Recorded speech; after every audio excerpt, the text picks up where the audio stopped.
Saludos estudiantes.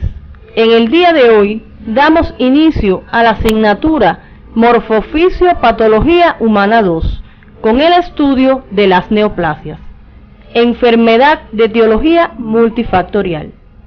La afirmación de que el cáncer es una enfermedad antigua está avalada por las pruebas de existencia de tumores óseos en restos prehistóricos y por las menciones que a ellas se hacen en los primeros escritos médicos de la India, Babilonia, Egipto y Grecia.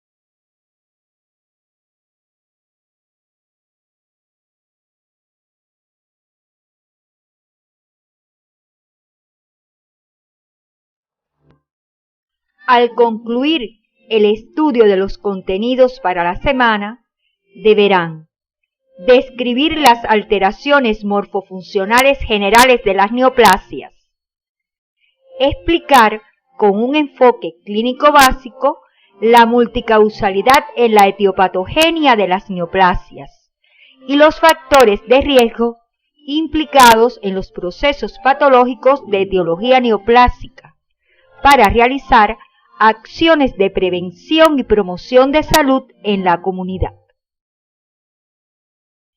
La definición de neoplasia, literalmente nuevo crecimiento, ha sido muy difícil de lograr. La más acertada hasta hoy es la emitida por el oncólogo británico Sir Rupert Willis. Una neoplasia es una masa anormal de tejidos cuyo crecimiento excede y no está coordinado con el de los tejidos normales, y persiste de la misma manera en exceso tras cesar el estímulo que suscitó el cambio. Los términos tumor y cáncer se utilizan también en relación con las neoplasias. Las observaciones en cuanto a su definición y utilización deben precisarlas en la bibliografía básica y en la guía de estudio. Existen importantes consideraciones generales sobre las neoplasias. Son autónomas porque su desarrollo no sigue el de los tejidos normales, aunque dependen de estos para su nutrición, aporte sanguíneo y endocrino. Presentan carácter progresivo, porque crecen tanto en el tiempo como en el espacio y pueden comprometer la vida del paciente. Tienen carácter irreversible, porque una vez iniciados los trastornos del crecimiento y la diferenciación celular que las caracteriza, no regresan, independientemente de que cesen las causas que los originaron. Presentan distorsión del crecimiento, porque experimentan proliferación celular anárquica, excesiva y no regulada. La diferenciación estructural y funcional se aparta de los patrones normales y surgen por cambios en el material genético de una célula que se transmiten a las nuevas generaciones de células de la neoplasia. Las neoplasias tienen dos componentes básicos: el parénquima, formado por las células neoplásicas proliferantes, que son las que determinan la naturaleza del tumor, y el estroma de sostén, constituido por el tejido conectivo y vasos sanguíneos, responsable de aportar los nutrientes necesarios para el desarrollo del tumor. Las neoplasias desarrollan el estroma vascular mediante el proceso de formación de nuevos vasos sanguíneos o angiogénesis tumoral. Entre los factores angiogénicos secretados por las células, incluidas las tumorales, están el factor de crecimiento endotelial vascular y el factor de crecimiento de los fibroblastos, los cuales inducen el crecimiento y la migración de las células endoteliales para formar vasos sanguíneos. Las neoplasias se clasifican según el comportamiento biológico en benignas o malignas, según su histogénesis, en simples, mixtas y compuestas, y atendiendo al grado de diferenciación celular, son bien diferenciadas, moderadamente diferenciadas o poco diferenciadas. Las neoplasias benignas no deben comprometer la vida del paciente y por lo general pueden ser curadas, mientras que las malignas son capaces de terminar con la vida del paciente mediante la destrucción de órganos vitales y su diseminación. Las neoplasias son simples cuando el parénquima está formado por un solo tipo celular, epitelial o mesenquimatoso. Ejemplos son el carcinoma basal y el condrosarcoma respectivamente. Son mixtas si el parénquima neoplásico está formado por más de un tipo de células, derivadas habitualmente de una capa de células germinales. Ejemplo, el adenoma pleomórfico de glándulas salivales o tumor mixto. Y son compuestas si el parénquima neoplásico está formado por más de un tipo de células, derivadas de más de una capa de células germinales. Ejemplo, el teratoma quístico del ovario o quiste dermoide.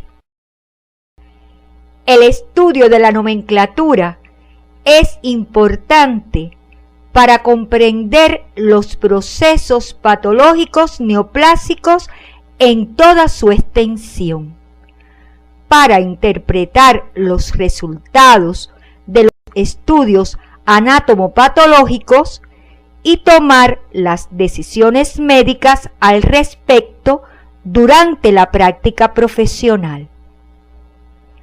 Para nombrar las neoplasias, se tiene en cuenta el origen histológico, el comportamiento biológico y el grado de diferenciación. Para nombrar los tumores benignos de origen mesenquimatoso, se utiliza un prefijo que corresponde al tejido de procedencia y el sufijo oma. Ejemplos: tejido graso, lipoma; tejido fibroso, fibroma; tejido cartilaginoso, condroma. Los tumores benignos epiteliales se nombran: si procede de epitelios de revestimiento y presenta aspecto verrucoso o digitiforme, papiloma; si se originan en las células mesoteliales, se denominan mesoteliomas benignos; si proceden en glándulas o forman glándulas en su crecimiento, se llaman adenomas. Los adenomas que presentan macroscópicamente cavidades quísticas se denominan cistadenomas. Para nombrar los tumores malignos de origen mesenquimatoso, se utiliza un prefijo que corresponde al tejido de procedencia y el sufijo sarcoma. Ejemplos: tejido graso, liposarcoma; tejido fibroso, fibrosarcoma; tejido cartilaginoso, condrosarcoma. Los tumores malignos epiteliales se nombran carcinomas. Los que son de epitelios de revestimientos son escamosos o transicionales. Si se originan en las células mesoteliales, se denominan mesoteliomas malignos. Si proceden de glándulas o forman glándulas en su crecimiento, son adenocarcinomas. Los adenocarcinomas que presentan macroscópicamente cavidades quísticas se denominan cistadenocarcinomas. Existen excepciones de estas reglas. Tumores como el seminoma, los linfomas y los gliomas, entre otros, se nombran con el sufijo -oma y biológicamente son malignos.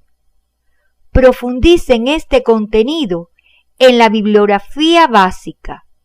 Luego, realicen un cuadro resumen de la nomenclatura, ejemplificando tumores simples, mixtos y compuestos, de comportamiento benigno o maligno. La diferenciación de las neoplasias en benignas o malignas se basa en las siguientes características morfológicas de las células neoplásicas: la diferenciación celular y la anaplasia, la velocidad o ritmo de crecimiento, la invasión local y la presencia de metástasis. La diferenciación indica el grado en que las células parenquimatosas de las neoplasias se asemejan a las células normales del tejido que les dio origen, tanto morfológica como funcionalmente. Mientras más se parezcan las células tumorales a sus homólogas normales, mayor será la diferenciación de la neoplasia. Los tumores benignos son mejor diferenciados que los malignos.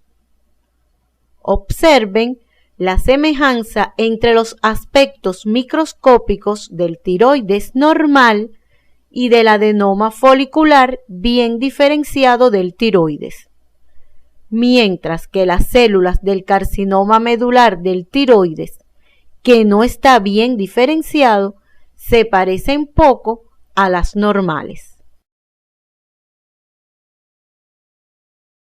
La anaplasia es un grado completo de desorganización estructural.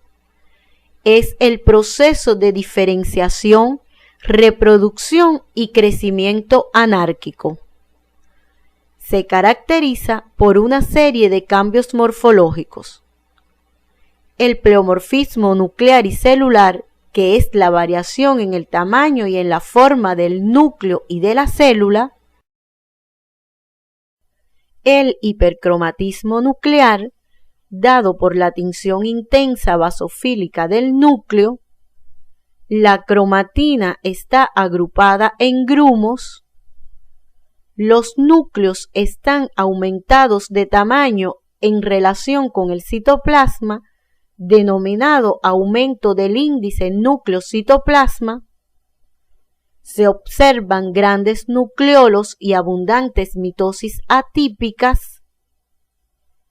Existe además pérdida de la polaridad de las células con orientación desordenada de las mismas. Pueden formarse células tumorales gigantes multinucleadas y además presentarse áreas de necrosis isquémica debido a un pobre aporte sanguíneo por un estroma de sostén escaso. Los tumores malignos son más anaplásicos que los benignos. La displasia no siempre progresa hacia el cáncer. Cuando es leve o moderada, sin afectar la totalidad del grosor del epitelio, puede ser reversible. O sea, si se elimina la causa que la provoca, el epitelio puede recuperar su morfología y función normales.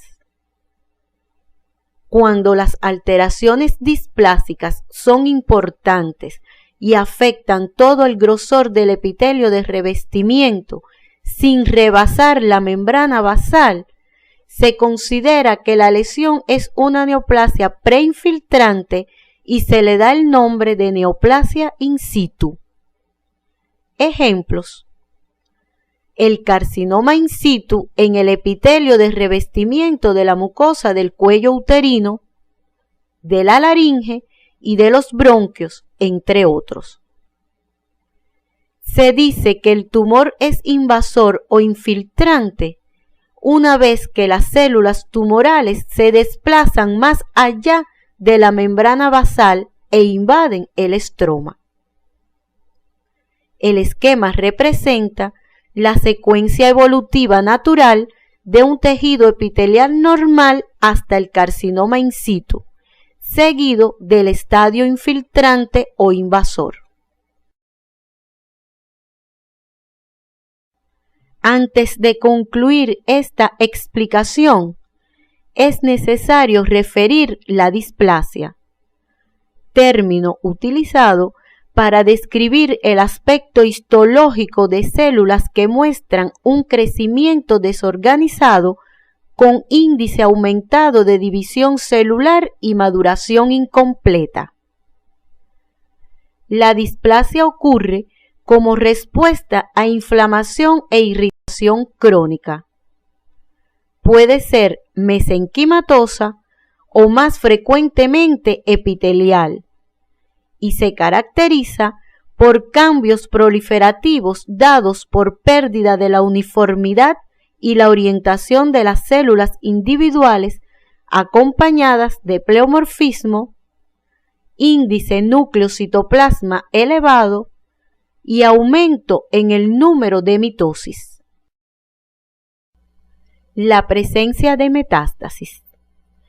Las metástasis son implantes tumorales que no guardan continuidad con el tumor primario. Su presencia define claramente a un tumor como maligno, ya que las neoplasias benignas no metastizan.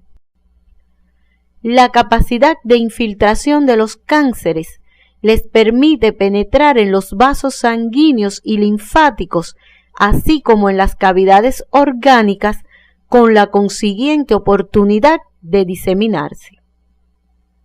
Las vías de diseminación de las neoplasias malignas son la siembra directa en las cavidades o superficies corporales, la diseminación linfática y la diseminación hematógena. Tanto los carcinomas como los sarcomas pueden utilizar cualquier vía para producir metástasis, aunque los carcinomas se diseminan preferentemente por vía linfática y los sarcomas por vía sanguínea o hematógena. La velocidad o ritmo de crecimiento. En general, casi todos los tumores benignos crecen de forma lenta a lo largo de los años, mientras que la velocidad de crecimiento de los malignos es rápida. La invasión local. Casi todos los tumores benignos crecen lentamente, formando masas cohesivas y expansivas, rodeadas de un ribete de tejido conjuntivo comprimido al que se denomina cápsula fibrosa, que los separa del tejido donde asientan. Permanecen localizados en su lugar de origen y no tienen capacidad de infiltrar o invadir de la forma en que lo hacen los tumores malignos. Es oportuno que precisen en la bibliografía básica las principales diferencias entre las neoplasias benignas y las malignas y completen el siguiente cuadro.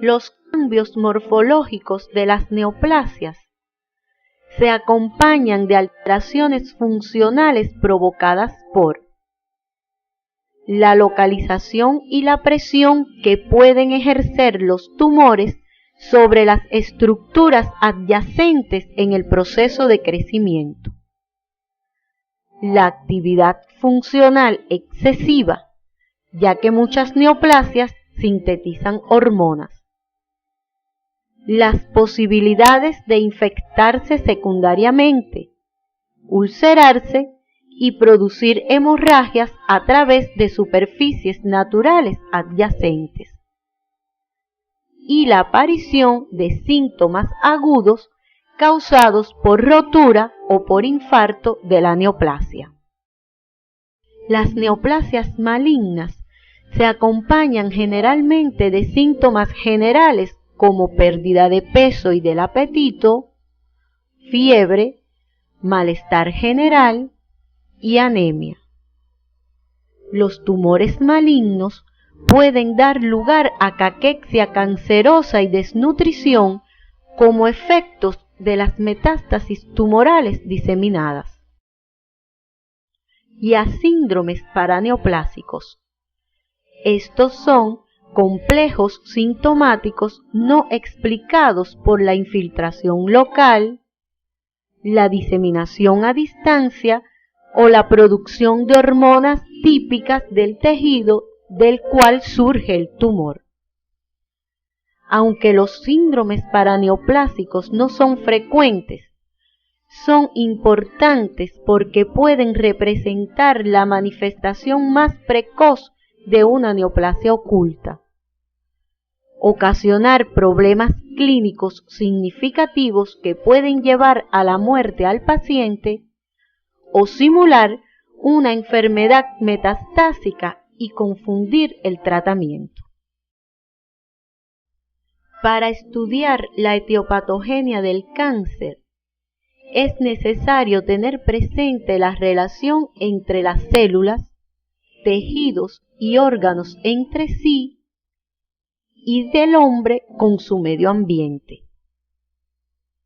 El cáncer es una enfermedad genética multifactorial, en el curso de la cual se acumulan mutaciones génicas iniciadas por la acción de ciertos agentes denominados carcinógenos, que conducen a los trastornos de los procesos de diferenciación, proliferación y muerte celular propios de la transformación maligna hasta dar lugar a un tumor.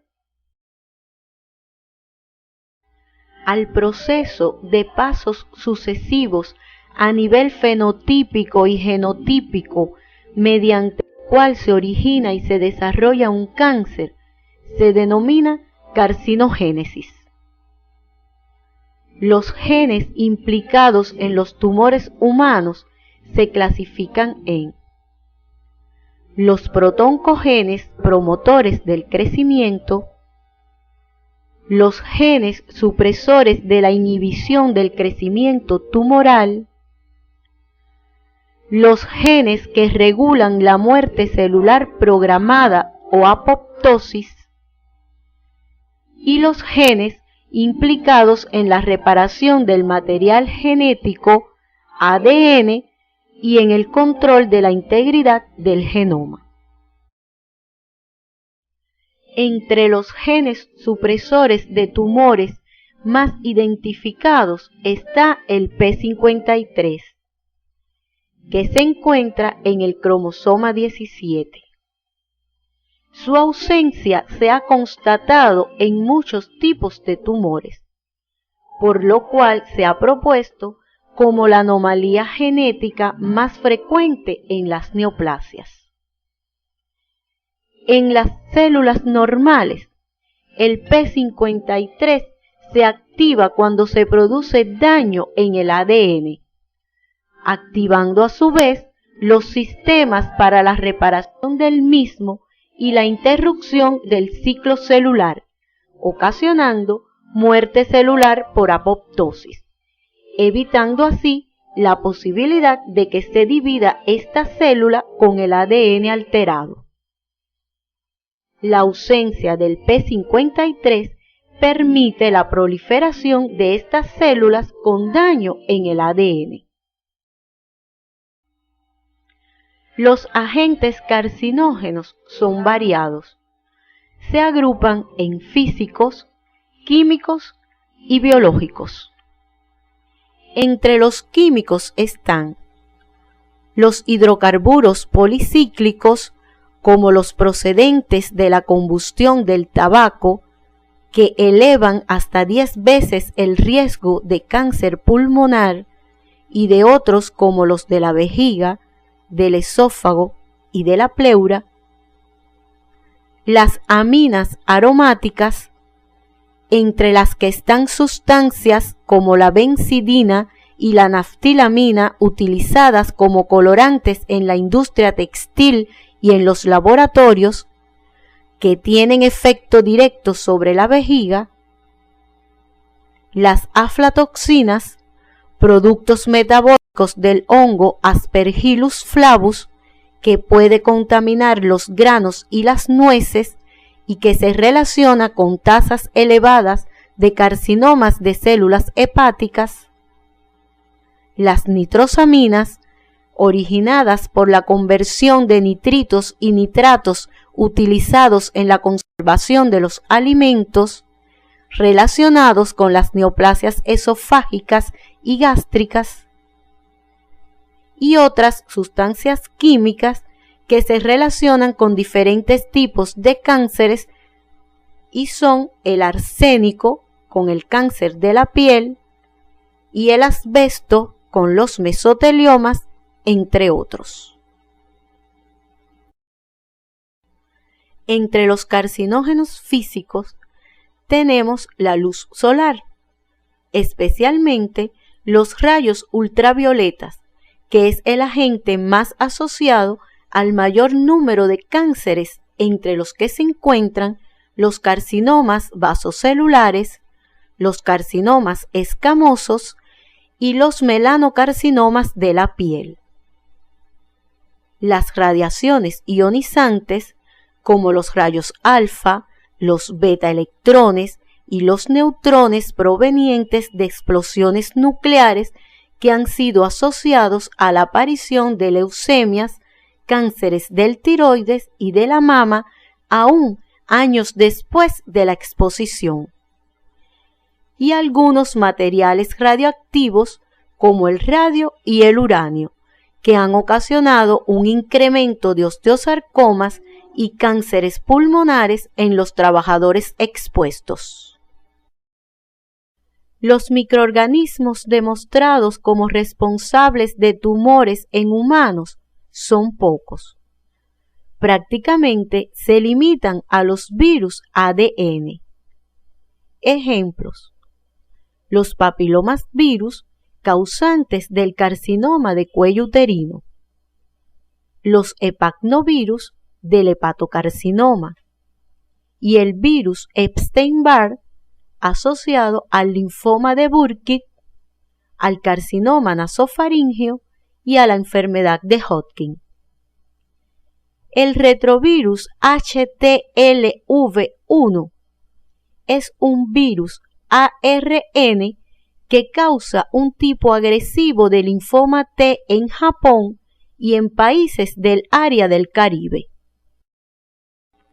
La importancia del cáncer está dada por el alto grado de comprometimiento de las funciones normales de órganos y sistemas, por el riesgo que representa para la vida del paciente y por la gran cantidad de personas afectadas. Existen factores que juegan un papel importante en la incidencia del cáncer, como son las particularidades geosociales, los factores geográficos y ambientales, la edad, el sexo, la predisposición genética y los trastornos predisponentes no hereditarios. Los aspectos geosociales se explican a través de ejemplos. En los países ricos son frecuentes los cánceres de pulmón, mama, próstata y colon, todos relacionados con excesos en los estilos de vida, el hábito de fumar y los alimentos ricos en grasas y azúcares refinados. Por el contrario, en los países pobres están relacionados con carencias. Entre ellos están el hepatocarcinoma, frecuente en los países donde sus pobladores no tienen acceso a la vacuna contra la hepatitis y en los que sufren altos índices de contaminación de sus cosechas de granos por Aspergillus flavus. El linfoma de Burkitt, que afecta extensas poblaciones africanas con infecciones por virus de Epstein-Barr y por malaria, y el cáncer de cérvix relacionado con la infección temprana por el virus del papiloma humano, la multiparidad y la promiscuidad. Existen notables diferencias en la incidencia y en la mortalidad en formas específicas de cáncer según la geografía y el ambiente.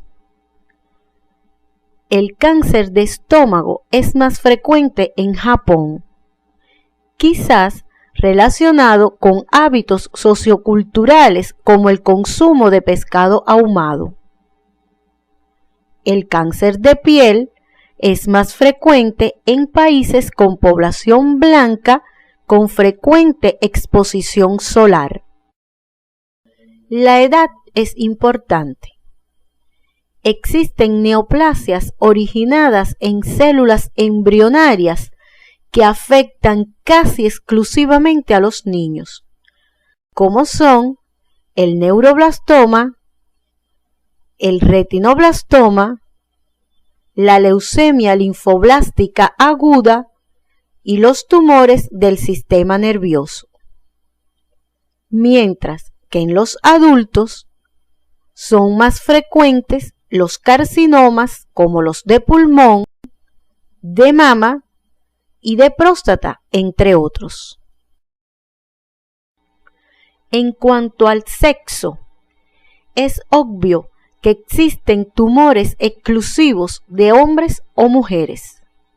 No obstante, el carcinoma de tiroides y de vesícula biliar son más frecuentes en mujeres, mientras que los carcinomas de esófago, estómago y orofaringe se presentan más en los hombres.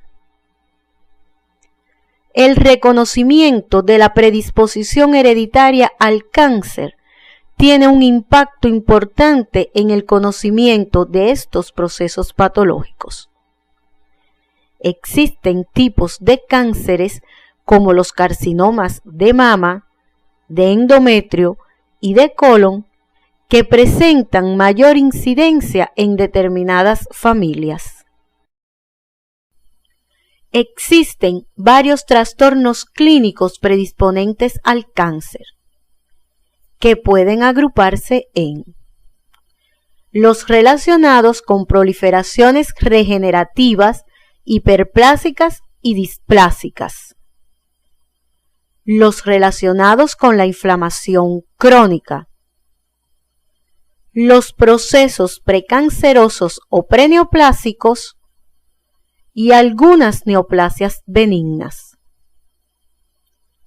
Como ejemplos de trastornos relacionados con proliferaciones regenerativas, hiperplásicas y displásicas, están la asociación entre ciertas formas de hiperplasia endometrial y el carcinoma del endometrio. La metaplasia y displasia de la mucosa bronquial de los fumadores habituales con el desarrollo del carcinoma broncogénico. Y la displasia del cuello uterino con el carcinoma de cérvix. El 80% de los carcinomas hepatocelulares surgen en hígados cirróticos con regeneración hepática activa.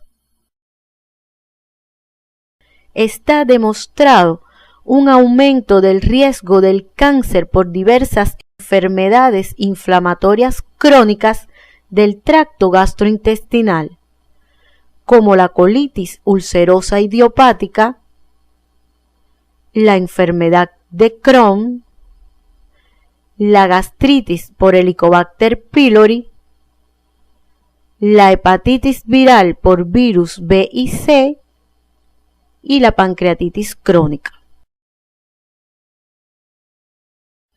Los procesos precancerosos o preneoplásicos son procesos en los cuales los pacientes tienen riesgo aumentado de padecer cáncer.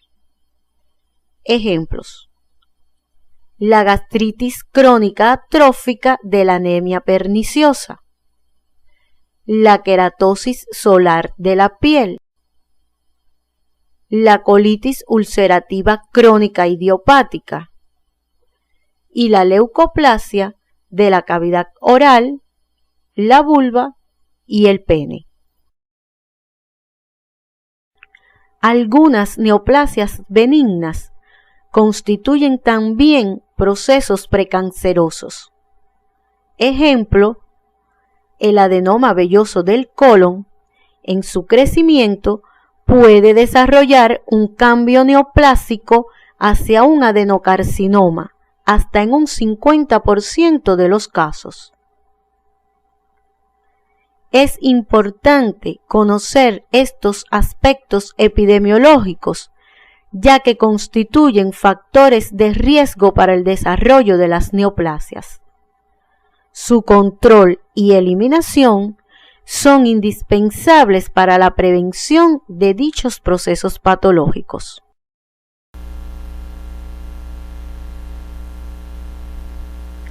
En el estudio de los factores inmunológicos que están relacionados con el desarrollo del cáncer, es importante tener en cuenta los antígenos tumorales y los mecanismos de defensa que se encargan de eliminar las células malignas. Las células tumorales expresan antígenos que inducen una respuesta inmune. Estos antígenos se agrupan en dos categorías: los antígenos específicos de tumor, que son únicos de las células tumorales y no aparecen en las células normales, y los antígenos relacionados con el tumor, que están presentes en las células tumorales y también pueden aparecer sobre células normales, casi siempre a concentraciones muy bajas. Entre ellos están los antígenos tumorales oncofetales como la alfa-fetoproteína y el antígeno carcinoembrionario, que son proteínas que se expresan en células fetales normales y en células tumorales. Los mecanismos de defensa que participan en la eliminación de células tumorales son los linfocitos T citotóxicos CD8 positivos, las células asesinas naturales, los macrófagos activados y los anticuerpos. Algunas citocinas, como los interferones, tienen efectos antitumoral. Por eso se emplean en la terapia de pacientes con cáncer. Es conocido que todos estos mecanismos ayudan a mantener la vigilancia inmunológica frente a tumor. Luego de haber estudiado estos contenidos, podemos concluir. Las neoplasias son un tejido de neoformación con falta de regulación de la proliferación y la maduración celular, que surgen por cambios en el material genético de la célula debido a múltiples causas y se caracterizan por un crecimiento progresivo, irreversible y autónomo, fuera de las leyes del metabolismo y la morfostasis normal. En el proceso de carcinogénesis están implicados los protoncogenes, los genes supresores de la inhibición del crecimiento tumoral, los que regulan la apoptosis y los implicados en la reparación del material genético y en el control de la integridad del genoma.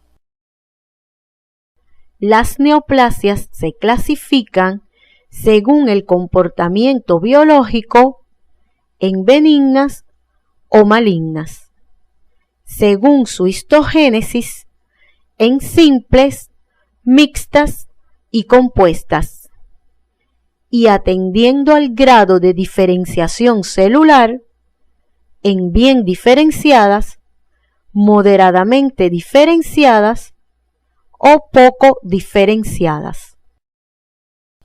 La nomenclatura de las neoplasias permite comprender estos procesos patológicos en toda su extensión, interpretar los resultados de los estudios anatomopatológicos y tomar decisiones médicas durante la práctica profesional. Las diferencias entre las neoplasias benignas y malignas se basan en el grado de diferenciación celular y anaplasia de sus células, en la velocidad o ritmo de crecimiento, en la invasión local y en la presencia de metástasis. Las neoplasias producen trastornos funcionales locales y sistémicos, síntomas generales y síndromes paraneoplásicos. La epidemiología del cáncer varía en diferentes poblaciones debido a factores geosociales, ambientales, la edad, el sexo, la predisposición genética y los trastornos predisponentes no hereditarios, aspectos que constituyen factores de riesgo para el desarrollo de estos procesos patológicos, por lo cual su control y eliminación son indispensables para su prevención.